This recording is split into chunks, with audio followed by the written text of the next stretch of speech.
भूतिया ढाबा। एक दिन बच्चों ने पिकनिक जाने की बात कही। यह सुनते ही अंकिता की रूह कांप गई, क्योंकि उसे एक पुराना किस्सा याद आ गया। ये बात तब की है जब अंकिता 10वीं क्लास में पढ़ रही थी। एक दिन टीचर ने पिकनिक का प्लान बनाया था। अपने सभी दोस्तों के साथ अंकिता ने भी जाने के लिए हां कर दी। पिकनिक पर जाना था पावागढ़। पूरा स्कूल पिकनिक जा रहा था, इसलिए करीब 30 बस सभी बच्चों को ले जाने के लिए तैयार थी। अंकिता अपने दोस्तों के साथ सबसे पीछे वाली बस में बैठ गई। सभी हंसते मस्ती करते हुए बस से जा रहे थे। तभी कुछ दूर जंगल के पास पहुंचकर उसी बस से तेज आवाज आई। ये वक्त रात के करीब 1:30 बजे का था। ड्राइवर गाड़ी से बाहर निकला तो उसे पता चला कि टायर फट गया है। ड्राइवर ने सबसे कहा कि बस का टायर बदलने में करीब 2 घंटे लगेंगे, आप सब नीचे उतर जाइए। मैं इसे बदल देता हूं, आप लोग पास के ढाबे में जा सकते हैं, वहां गर्म गर्म चाय पी लीजिए और मैं इस टायर को फटाफट बदलने की कोशिश करता हूं। ड्राइवर की बात सुनकर सभी बस से उतर गए और पैदल चलते हुए पास के ढाबे में पहुंचे। वहां एक बूढ़ा व्यक्ति चाय बना रहा था। इतनी रात को ढाबा खुला हुआ और किसी इंसान को चाय बनाते देख सबको हैरानी हुई। उस बूढ़े इंसान ने कहा, आप सब चाय पी लीजिए। यहां अक्सर लोगों की गाड़ी खराब हो जाती है, इसलिए मैं भी अपना ढाबा हरदम खुला रखता हूं। आप जैसे राहगीरों को कुछ मदद हो जाती है। उनकी बात सुनकर सबने चाय का ऑर्डर दे दिया। उन्होंने कुछ ही देर में सबके लिए चाय बनाकर मेज पर रख दी। चाय पीते हुए अंकिता की आंखें एकदम ढाबे की छत की तरफ गईं। वहां अंकिता ने एक औरत को सफेद रंग की साड़ी में खुले बाल लहराते हुए देखा। कुछ देर बाद वो जोर जोर से हंसने लगी।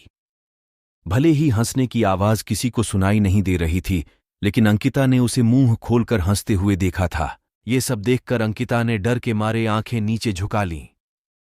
कांपते हुए किसी तरह से अंकिता ने चाय दोबारा पीना शुरू ही किया था कि उसी वक्त जोर जोर से किसी के चिल्लाने की आवाज जंगल की ओर से आई। ढाबे में बैठे हुए सभी बच्चे और टीचर उस आवाज को सुनकर डर गए। सबको डरा हुआ देखकर उस बूढ़े इंसान ने कहा कि मैं देखकर आता हूं क्या हुआ है, आप लोग यहीं बैठे रहो। इतना कहकर वो आवाज की तरफ बढ़ गया। तभी एक लड़की को खून की उल्टी लगातार होने लगी। उसको देखकर सबकी हालत और खराब हो गई। उसी समय एक टीचर ने कहा कि तुम सब आग जलाओ और उसके बगल में बैठ जाओ। सबने मिलकर आग जलाई और गोल घेरा करके बैठ गए। टीचर ने सख्त लहजे में सबसे कह दिया कि अकेले कोई कहीं नहीं जाएगा। वैसे भी सब इतना डरे हुए थे कि अकेले कहीं जाने की हिम्मत हो नहीं रही थी। आग के पास बैठे बैठे 3 बज गए। तब कहीं जाकर वो बूढ़ा इंसान जंगल से लौट कर आया। उसने सबकी तरफ देखा और कहा कि उस चीख को सब भूल जाना, नहीं तो जीना मुश्किल हो जाएगा। इतना कहकर वो ढाबे के अंदर चला गया। तभी ड्राइवर भी टायर बदलकर बस लेकर ढाबे के पास पहुंचा। सभी लोग भगवान का नाम लेते हुए उस बस में बैठ गए।